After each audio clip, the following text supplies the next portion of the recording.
L'œuvre de Richard Ford est marquée depuis sa première publication par la présence de véhicules qui, au fil des pages, se révèlent être le véritable moteur de l'action. Les critiques ont d'ailleurs souvent joué sur son nom de famille pour titrer leur recension. Sur la route de Ford, ça va pas Ford, Ford fin de série, Ford Transit, Ford dans le rétroviseur, et je vous en passe, et des meilleurs. Les automobiles, à l'instar du cinéma dans Le cinéphile de Walker Percy, ont chez cet écrivain le pouvoir de certifier l'existence des personnages. Dans Le système des objets, Jean Baudrillard suggère que de nos jours,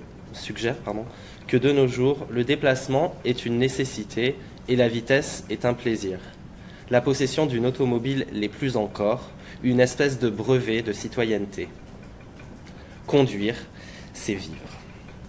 La première nouvelle que Ford publie en 1975, Shooting the Rest Area, s'ouvre ainsi, je cite, « In the dark, Edgar Haney walked from his truck and turned up the sidewalk to the café. » Cette scène inaugurale, qui se passe peu avant le lever du soleil, amène le personnage à se remémorer son enfance et la voiture que conduisait son père, a Black Mercury. Le véhicule est présenté comme l'objet qui initie cet instant introspectif. Après le déjeuner, une fois qu'Edgar a regagné son camion, le passé ressurgit, de même que la Mercury noire, et il revoit le moment où sa mère lui a appris à conduire. Comme c'est le cas pour Ford, qui raconte son enfance mouvementée dans l'essai An Urge for Going, enfance est synonyme d'errance dans la nouvelle. Edgar garde à l'esprit les séjours passés à l'hôtel avec sa mère, tandis que son père, représentant, tentait de faire des ventes pour subsister à leurs besoins. Tous les épisodes qui se succèdent sont introduits par le biais des véhicules qui amènent les personnages d'un lieu à l'autre. Le camion de Edgar au début du récit, la Mercury noire qui sillonne le pays, le camion vert de Covington lorsqu'il va à la pêche et tue involontairement son ami Sales, les Lincoln Continentals des Texans qui envahissent les routes quand est ouverte la chasse, ou encore les grosses berlines d'autres chasseurs venus de Memphis. Chez Ford, celui qui est conduit, ou celui qui conduit est. L'écrivain définit cette première nouvelle comme « a precipice for a piece of my heart », son premier roman. Un autre texte, The Newell Vignettes, publié la même année, partage le même statut et on y retrouve la Mercury noire. L'admiration du fils pour son père est plus marquée et la Mercury n'y est pas étrangère car les voyages qui se succèdent sont présentés comme des aventures qui ont balisé ses jeunes années. À la mort de son père, le personnage, qui n'est pas nommé ici, prend la route. He went in a car to Vicksburg with a boy named Roscoe Sampson. Le personnage est donc toujours passager et d'une certaine façon passif. À l'occasion de la virée avec Roscoe, il est même spectateur, pour ne pas dire voyeur, quand il accompagne son ami dans un bordel avant de pénétrer avec lui dans la chambre d'une femme qui les accepte, faute d'avoir mieux à faire, leur dit-elle. Mais le personnage anonyme ne fait rien, il observe. He sat in the chair at the end of the bed while Roscoe Sampson did. Roscoe's testicles bouncing against the woman like peas in a colander. L'épisode se termine au moment où l'acte sexuel a été commencé et les dernières vignettes, plutôt que d'explorer l'après, reviennent sur le passé. Le père est à nouveau sur la route et le fils découvre de nouvelles vies et villes. Jackson, Mississippi, est un nain qui joue à la fois dans des films et au cirque, la Nouvelle-Orléans et un acteur de films pornographiques qu'il n'est pas capable d'identifier comme tel. Le voyage dans le passé n'est pas étranger aux idées qu'avance Baudrillard à nouveau dans Amérique, quand il définit la vitesse comme, je le cite, « effaçant le sol et les références territoriales, puisqu'elle remonte le cours du temps pour l'annuler. La vitesse crée un espace initiatique qui peut impliquer la mort et dont la seule règle est d'effacer les traces. » La structure de la nouvelle montre bien ce désir d'annuler le temps, de faire revivre le père par le truchement du souvenir. Pourtant, on est tenté de déceler également, à la suite de Baudrillard, que, je le cite, peut-être cette fascination de la vitesse n'est-elle que celle du vide, alors qu'il n'y a de séduction que du secret. Pris dans la vitesse de ces analepses, Le personnage de Ford ne perce pas les mystères du passé. Il en voit la surface, mais continue d'en ignorer les profondeurs.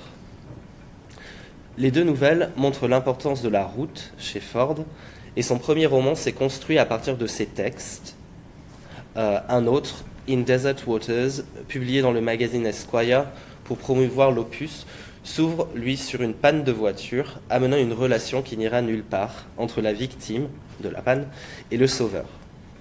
A Piece of My Heart serait ainsi un roman de la route et un roman de la quête du père. Prendre la route, pour les personnages égarés que l'on croise dans ce premier roman, a cependant une finalité bien sudiste que l'on a reproché à Ford. Ce mouvement réintroduit inlassablement le passé dans le présent. C'est pour ne pas être à jamais étiqueté comme écrivain du Sud que l'auteur s'engagera sur la route du Nord, comme son alter ego Frank Bascombe, dont les histoires ponctuent la carrière de son créateur depuis plus de 30 ans. Dans plusieurs de ses essais autobiographiques, Ford se souvient de ses jeunes années sur la route, accompagnant ses parents pour suivre son père qui était, comme le père qui figure dans ses premières nouvelles, représentant. La route et le voyage occupent de la même manière une grande place dans ses œuvres.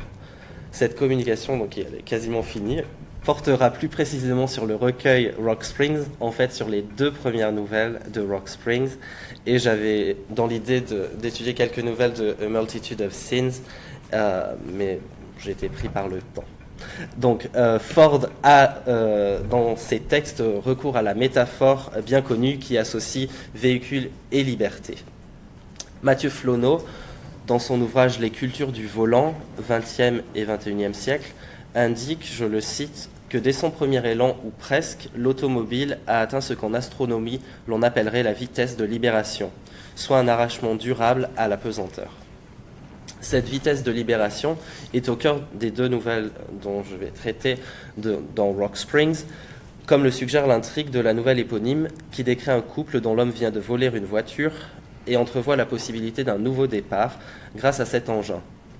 La plupart des nouvelles mettent également en scène des trajets en voiture qui ont des allures de voyage initiatique et amènent de profonds changements dans l'univers des personnages. On trouve également des voyages en train, des voyages en avion, mais bon, je ne pouvais pas tout traiter, et je pense qu'on parlera de train plus tard. Donc, il sera donc intéressant ici de voir par quel biais l'automobile permet aux personnages de fuir l'ennui du quotidien en renforçant l'absence d'ancrage dans un lieu précis. The personal freedom and mobility offered by the car offset the need for a large house with many rooms into which one could escape and seek privacy. L'automobile favorise un mouvement vers l'extérieur tout en générant un voyage vers l'intérieur. Rock Springs, qui ouvre le recueil, est emblématique de l'idée que suggère le titre d'un article de Joseph Interrant, The Road to Utopia, donc l'utopie. Et si Interrant ne propose pas de définition de cette utopie, on reconnaît le mot utopie, qui renvoie à un non-lieu, à un espace idéal fantasmé. L'automobile serait le lieu transitoire entre le connu et l'inconnu, comme c'est le cas dans Rock Springs, où le narrateur, au volant d'une Mercedes couleur canneberge, volée sur un parking dans le Montana, décide d'aller vers ce non-lieu, même si au début le but est bien de partir en Floride, comme les personnages de Flannery O'Connor dans Les braves gens ne courent pas les rues. Mais on sait que là aussi, ils n'arriveront pas en Floride. Donc le but est là d'échapper à la justice parce qu'il a produit plusieurs chèques sans provision et que dans le Montana c'est illégal et qu'on peut donc être incarcéré pour chèque en bois. À première vue, tout devait bien se passer, comme nous l'indique le narrateur. I'd gotten us a good car. I stole it because I thought it would be comfortable over a long haul, because I thought it got good mileage, which it didn't, and because I'd never had a good car in my life, just an old Chevy junker and old trucks back when I was a kid swamping citrus with Cubans. L'effet anaphorique montre bien que le choix du narrateur était motivé et réfléchi. Pourtant, une négation remet tout en question. L'homme qui croyait avoir le contrôle a été dupé par la machine qui finit par montrer des signes de faiblesse. Le voyage s'interrompt quand la machine s'essouffle et que le conducteur se voit forcé de s'arrêter. Edna, sa petite amie, regrette alors d'avoir accepté de prendre la route. Mais Earl ne se laisse pas abattre. L'endroit où la machine rend l'âme est proche d'un camp de travailleurs et Earl décide d'aller y chercher de l'aide. Il rencontre une femme noire avec laquelle une discussion s'engage sur l'automobile. We can't live without cars, can we? That's the honest truth, I said. They're like our hearts. La voiture est présentée comme un prolongement de l'homme et une raison de vivre. Selon Jean Brun, la machine a été, je le cite, conçue pour qu'elle devienne la compagne de l'homme, voire sa déesse. La description initiale de la Mercedes confirme ce point, puisque Earl l'idéalise et ne donne que peu d'informations sur sa compagne humaine. La voiture offrirait donc une stabilité, un équilibre, qu'Earl n'entrevoit nulle part dans son couple.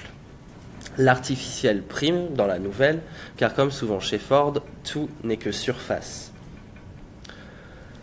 C'est en taxi que se termine le voyage. Earl perd donc le contrôle de la situation, et ainsi que l'explique encore Jean Brun, les machines apportent beaucoup plus qu'un supplément de commodité et de confort. On espère d'elles qu'elles fabriqueront et qu'elles fourniront de l'existence. Quelle existence sans automobile? On peut s'interroger. Et la nouvelle se referme sur de nombreuses questions qui portent à croire que d'avenir il n'y aura peut-être pas pour le couple. Une autre nouvelle, intitulée Sweethearts, décrit également un trajet en automobile vers une prison où l'ex-petite amie Darlene, l'actuelle petite amie du narrateur, doit être incarcérée. Ici, c'est des images qui suggèrent que le passé se déroule aux yeux donc, des passagers, tandis que la voiture progresse. Et on peut lire, page 76...